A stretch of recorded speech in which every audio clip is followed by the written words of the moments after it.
as we bring in a fellow from, I think it's down under. I know it's like he told me it's going to be 4 in the morning or something when he came on the show. Go ahead and unmute there, Mike.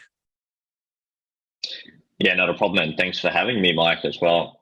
Okay. It sounds like an Aussie accent. We were debating on where you were living. So, Yeah, that's right. I'm down in Melbourne, but look, it doesn't change the day, and that it's a memorable day, and we reflect and remember those who fell. So I appreciate you having me nevertheless, and it's never a better time to okay. chat. Well, Richard brought you on, so I'm going to let Richard introduce you. Go ahead and come back in, Richard. All right. Great. Hey, Mike. Great to see you. So Mike is CEO of DroneSec, so particularly focuses on security for drones and security, to protect you from drones. So if I've got that right, Mike. But I turn to him whenever I've got questions about drone security, because he and his research teams are just experts on what's going on in the world, and obviously the attacks, the drone attacks in Ukraine, of course, are constant, and we're all seeing awesome and horrifying videos from those. Well, it depends on what perspective you have. Some of them are pretty cool. Drop a grenade on somebody from a drone.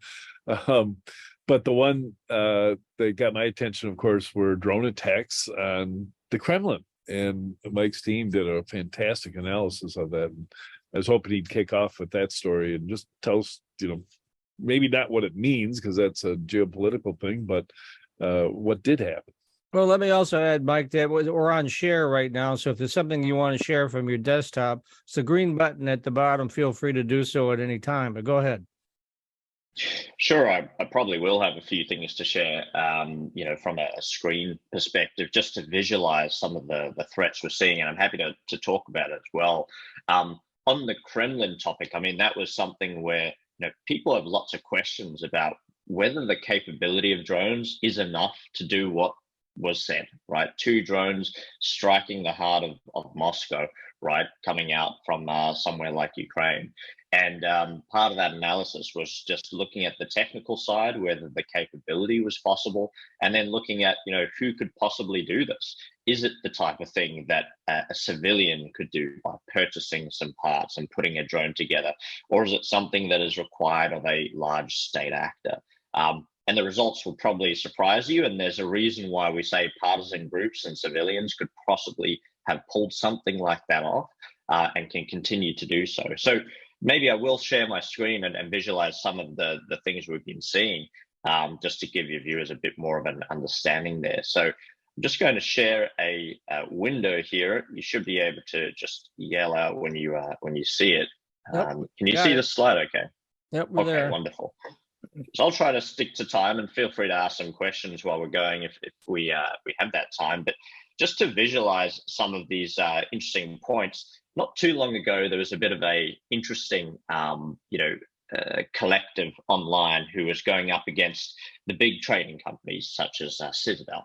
And I don't know if you realize this, but, they were trying to keep a close eye tabs on them. And at 2:30 a.m. in the morning, they used digital reconnaissance to see that the phone activity on Google was saying that the Citadel office was busy. And this is very similar to your phones telling you, a street is busy with vehicles when you're driving along. And so, using the power of the crowd, they simply asked someone on Reddit to pop up a drone nearby, and we're able to have a live stream in just a few seconds to be able to show what was going on in that building in a very high skyscraper in the middle of Chicago. And so it's this incredible power and capability that these small drones offer that everyone has because they're so cheap and affordable and available. And, what we've been looking at for years is the fact that they can deliver contraband, right? They can go over a prison and drop a weapon or even a hacksaw and help prisoners escape, drop loaded guns. And then in some of the more prickly or curly areas, we see them shipping ammunition across borders or shipping weapons, currencies, even on the bottom left-hand corner, rigged up to be an exploding IED wherever they might want that target deployed. So they're quite versatile in their uses. And this is somewhat because they are able to fly both on the ground up in the air near airplanes and helicopters, but they're also connected to the internet at all times. So they make quite an interesting cyberkinetic problem in that space. So what I'm talking about from the DroneSec side is, because you have to marry these two items, you have to have penetration testers and threat intel analysts and drone engineers, and understand all that contextual problem. So I'm not going to do any kind of plugs now, but we build a software platform that helps us track all of these incidents, and that's what I'm using to tell you about some of this today. So I'm going to go through a little bit quickly, but it's because I want to get to the main point and some of those items there. So, for example, this is just the month of August. All major drone incidents occurring around the world, and we can even dive down into North America and look at just some key ones we've highlighted just over the last few years, things that have happened within the US, which are major events caused by commercial off-the-shelf drones, which can be purchased by anyone for anywhere, right? And so I want to go through some of these trends and kind of give you a perspective on why we think, or we know, they're being used for terrorist use and why they're so easy to be used for that. When you think about the most common things that these drones are being used for: crossing over borders, disrupting your favorite baseball game, potentially flying into a flight path of a plane. But the most dangerous ones that we're seeing is that weaponization. We're seeing lone wolves and terrorists being able to harness that technology. And of course, even the hacking or hijacking into systems that are delivering payloads for us that are friendly drones and so forth. So there's a lot of possibility for them. So let's go into some of these examples. On the left-hand side, you've got a physical example of a C4 payload with ball bearings that can explode. On the right hand, you have a wireless device to gather network data. So two contrasting areas and aspects, but both delivered on this cyberkinetic platform. We're constantly seeing these platforms carry heavy items, whether they're homemade and DIY, or they're bought from a store online from somewhere in China for just $600. And none of these are restricted by customs just yet, because they're simply drones. They're there to perform agricultural uses or a host of other reasons. And so lots of people will look at Ukraine and think, well, there's a payload dropper that can drop something from a drone. Why don't we copy something like that? And truth be told, Ukraine has also learned some of these off civilians. They've learned it off Myanmar, Syria, Jammu and Kashmir, other areas, because the tutorials are there. And it's very easy nowadays to be able to put together a process where you can develop weaponized payloads and attach them to either small drones, like on the right-hand side, or large filming or agriculture drones on the left-hand side there. Right, so it is becoming that easier task. 3D printing is increasing. The blueprints are shared online. You can download them to your 3D printer, create a dropper that can drop these 3D payload systems, or you can just make your own out of some cheap materials. Up to $6 to $8 USD can help you build one of those payload droppers. Alternatively, you can also just go onto something like Etsy and purchase it. And because Customs and Border Protection don't always know what these payload droppers necessarily are, they're not restricted in many countries, and they're just to deliver what could be food or cigarettes or something of that nature. So they're going under the radar, and it's quite hard to determine when you combine a drone with one of these payload droppers of the impact that they could provide, right? Then again, on some cases, we're seeing things like rubber bands and cardboard being cut out to be those payload droppers and to help those items drop from small drones with precision accuracy. So it is very difficult to stop. They're cheap, they're effective, and they're available, right? And the result is that we've got people within the US, all of these videos are from the US, where they're tinkering around with these systems, they're practicing dropping payloads from drones, and they're providing it to their friends or their online followers. And they're making drones go further and fly for longest periods of time and faster. And this trade is going on underground channels, just like cyber effects or like breached passwords are being shared in different places. In fact, you can buy and sell drones on the underground forums as well that have stripped some of that identification data. So what's been happening already in the US? Well, in 2020, in a Pennsylvania neighborhood, a man had a disgruntled relationship with his ex, and he used a drone to drop homemade explosives from that drone. And when he was arrested, they found more drones, they found explosives, large cache of weapons, and he had tried to conduct anti-forensics by masking that whole situation on the drone itself. So that's already happened. The electrical grids are something that's been targeted. Again, in Pennsylvania, there was some copper wire attached to a drone. They were hoping to drop that down and lower it to short circuit the substation there, and hope to take the power out for quite a lot of number of people. And again, what we saw was digital skills of anti-forensics, where they removed the SD card, they removed the camera, any identifying markings. And the whole point was that they wouldn't be caught. And in fact, as far as we know, the operator hasn't ever been located or apprehended. So quite an interesting thing that we've already seen this locally and domestically, where people are using drones to try and have kinetic and physical impacts. And I'll probably pause after this one just for the sake of time. I do have more, but I'm sure we can discuss it.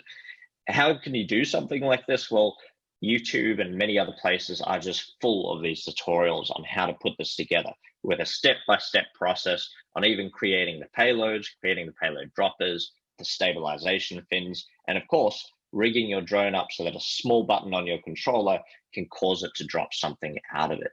So it's not very difficult to do. There's a low barrier to entry, and we've seen people do this from a very young age as well.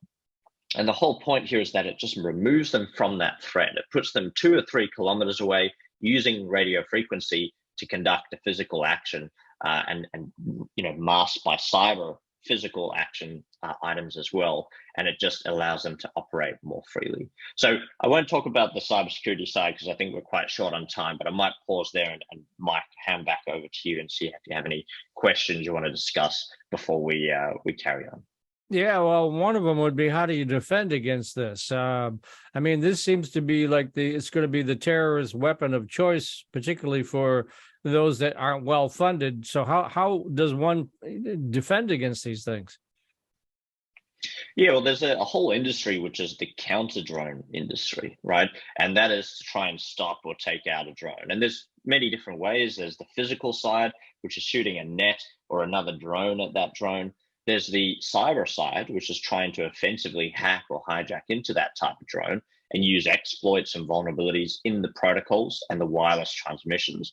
And then there's a few other different types like EMP, which we've been discussing already, and GPS jamming and spoofing, RF manipulation. So there are a number of ways, and cyber definitely comes into that whole part of the industry.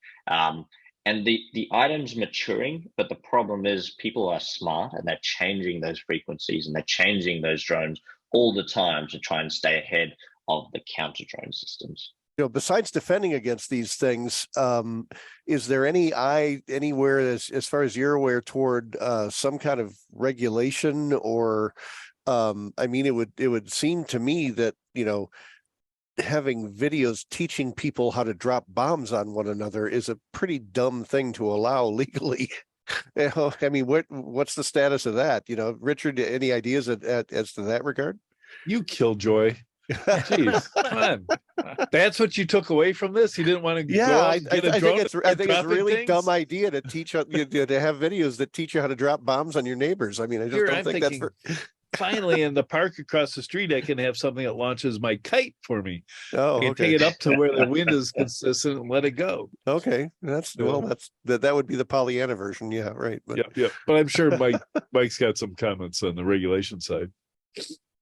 Yeah, look, it's actually very similar to the educational style of teaching hacking or ethical hacking or cybersecurity, right? It is that same line of questioning of, do we teach what's out there in order to help prevent it in the future, and where does that line exist? Because someone could just mask that with putting a sausage on the drone and having a drone deliver a sausage instead of a payload, right? Yeah. And you mask that. So we obviously as a society need to be careful about what our threshold is of limiting those types of things.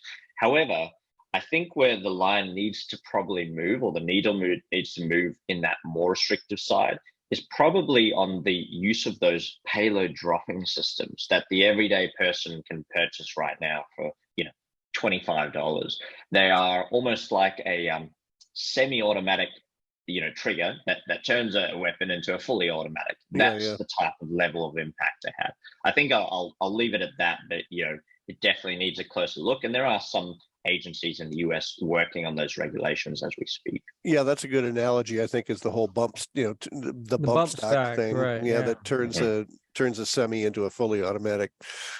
Okay, well, if people want more information about all of this, we're coming up to the end of the segment here. Where should they go for more information from both of you fellows?